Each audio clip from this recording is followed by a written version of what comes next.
Assalamualaikum warahmatullahi wabarakatuh. Bagaimana kabarnya hari ini? Semoga selalu dalam keadaan sehat ya. Nah, hari ini kita akan belajar tema 5 wirausaha, subtema 1 kerja keras berbuah kesuksesan, pembelajaran yang pertama. Disimak ya. Kita awali materi kegiatan kita yang pertama, yaitu mata pelajaran IPS mengenai posisi dan peranan Indonesia di bidang ekonomi dalam lingkup ASEAN. Nah, kamu pasti sering mendengar kata ASEAN. Sekarang kita akan mengetahui negara-negara yang termasuk ke dalam anggota ASEAN.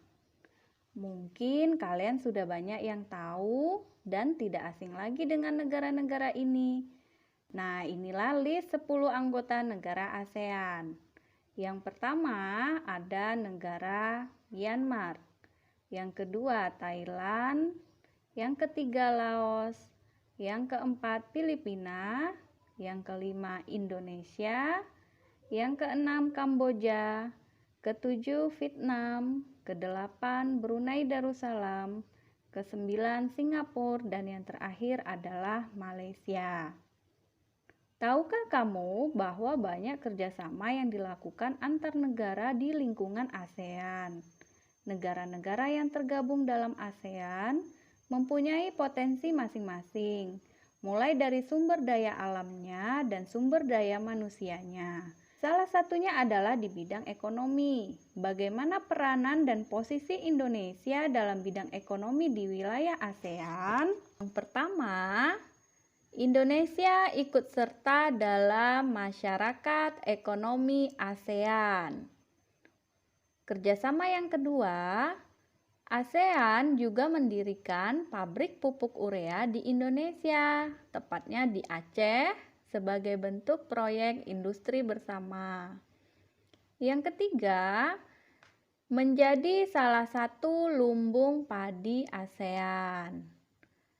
Contoh kerjasama selanjutnya yaitu Indonesia mengekspor kerajinan seni ukir kayu seperti kerajinan mebel dari Jepara ke beberapa negara di Asia Tenggara seperti Thailand, Malaysia, dan lainnya. Kita masuk materi kita yang kedua yaitu tentang magnet.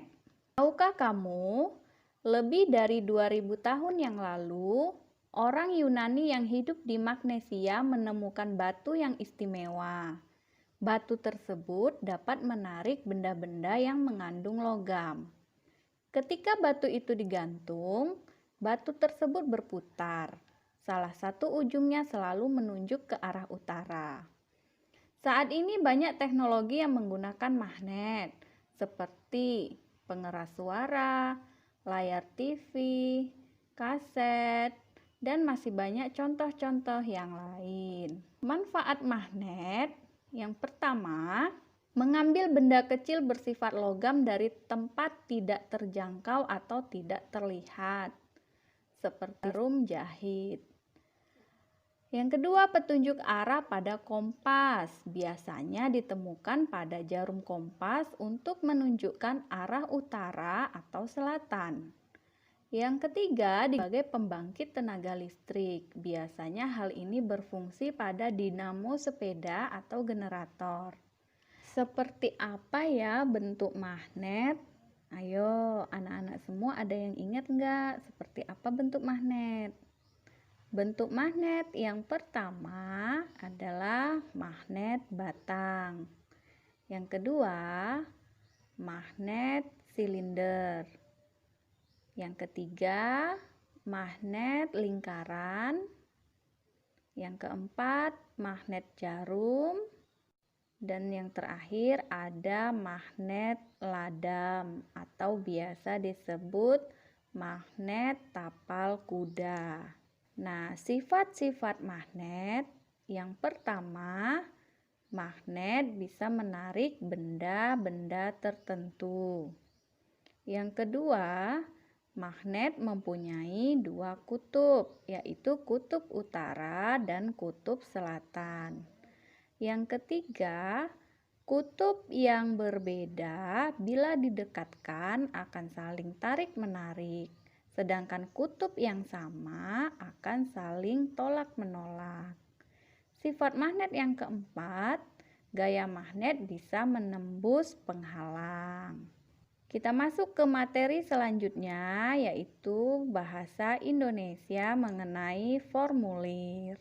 Formulir adalah lembar atau surat yang harus diisi.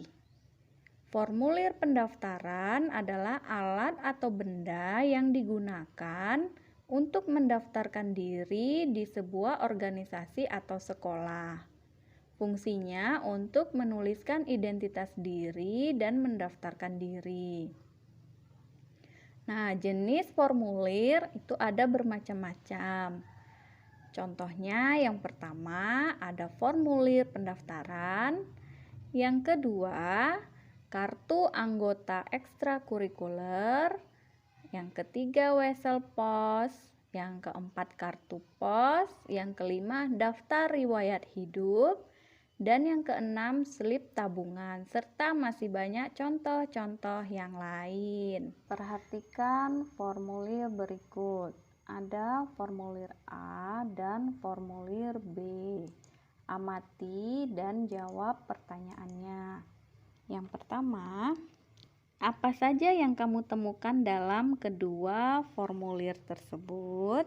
Yang ditemukan pada kedua formulir tersebut adalah judul formulir, kolom pengisian identitas diri, kolom pengisian minat peserta, kolom untuk mencantumkan tanda tangan, dan catatan tambahan.